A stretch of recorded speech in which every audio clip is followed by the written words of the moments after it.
Welcome to Easy 3 Sport Production. I'm your host Suttles, and before we get started, make sure you go ahead and hit that like button, hit that sub button if you're new to the channel, and make sure you turn on that bell notification so that you can get up to date with all this giant content. Now with that being said, let's get it. So today we will be talking about the 3 players that I feel are going to be worth the number 7 overall pick. This is our second first round draft pick. Now keep in mind, I need to explain something to you. I do believe that we will be trading this pick and moving down to within the 12 to 17 range. So I want you to keep that in mind while I pick out these players, because relatively these players may be just outside the top 10, but that's where I believe that these guys should actually go, and I think that's where we're going to actually trade down to get, unless Joe Shane does something extremely phenomenal and get some salary cap room before the draft. I see him trading down. So let's get started with the first player that I like on within this 12 to 17 range, Charles Cross.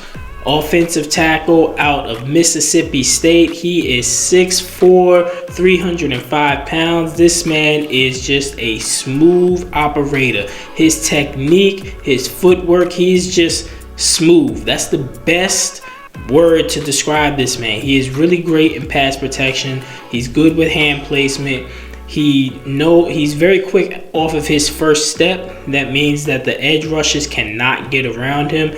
And at Mississippi State, he was just a force of nature protecting that quarterback in that air raid offense. Now, the weaknesses is he's a finesse tackle.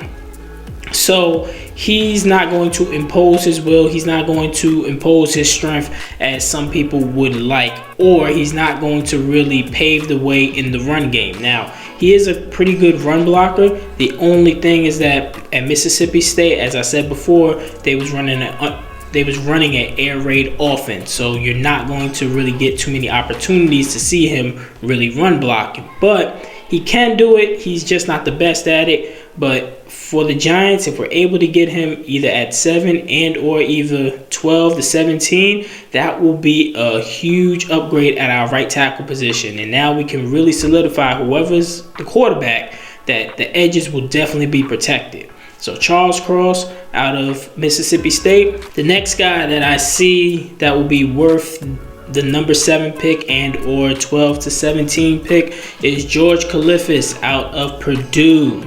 He's a 6'4", 275 pound D end, and this guy is basically the best power rusher in this draft class. He is brute force, he is strength, he is who you want in that front line when you're going into either a 3-4 scheme, because he doesn't have that speed to get around the edge, but he can definitely push the pocket into the quarterback. One of his biggest strengths is that he has a high motor. He's very relentless. He will make sure whoever the ball carrier is and or the quarterback, he is going to get to him with ruthless aggression. His hand placement is a very big thing, because he's been doing judo ever since he's been 13. So he knows exactly how to set up a blocker, set their hands up, get them out of position, and really just bull rush them. And that's amazing. That's really good. Now, one of the things that he does not do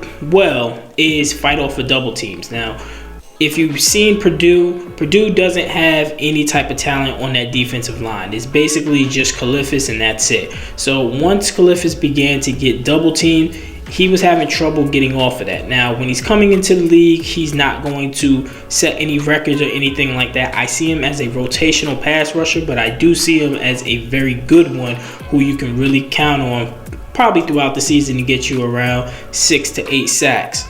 Another weakness of his, I mentioned before, the flexibility. He's not a guy who's going to get around the edges. He doesn't have the speed. He doesn't have the flexibility. He doesn't have the bend to go ahead around that offensive tackle and actually get to the quarterback from the edges. He has to be within the trenches. He needs to be the one pushing that pocket. Best power rusher in this draft class. And the last thing he does have kind of a weakness on is finishing. I've seen a lot of when the running back is running towards him, he just doesn't finish the play. Even with the quarterback, he gets to the quarterback and then he just doesn't finish the sack. That could be a looming issue going into the league, because guys are bigger, stronger, and faster. And if you can't finish tackles at the college level, it's going to be very, very hard for you to finish tackles at the NFL level. But George Clifford is at number 7. I believe that will be kind of a reach, but if we do trade back, as I mentioned before, and we get him in between the 12 to 17, I love that pick. And the last guy is Kenyan Green, 6'5", 325 pounds, out of Texas A&M. This guy is flat out nasty. He's just an offensive lineman, and he's just flat out nasty. And that's what you need on the offensive line. You need that ruthless aggression, going after these defenders, paving ways. That's what we need. We need that nastiness on that offensive line, and Kenyan Green is that guy. He is just a mammoth of a man. He's a beast. He has good balance. He is very aggressive. He knows how to use his strength in the correct way, and he's very aggressive in paving the ways for the running back. He gets to the second level at ease. He's going to make sure that he gets that D lineman out the way and getting to the second level, so that running back can have that time, have that space to break it open. That's the kind of player that we've been looking for. That's the kind of player that we need on this offensive line. Now, the weakness is that over-aggression can be used against him. The over-aggressiveness is because, he's 325 pounds. He likes to throw his weight around. He likes to throw his strength around. And players that are smarter will use that against him. And another thing is the athleticism. So he's really good with the run blocking, not so great on the pass blocking, and basically moving laterally. He's okay at that, but he's not the greatest. You have to get Kenyan Green going north and south, not east to west. So Kenyan Green out of Texas A&M. Those are the 3 that I believe that will be worth the number 7 pick, and or worth the in between 12 to 17 pick. Now, if you agree with me, hit that sub. If not, I'll take a like.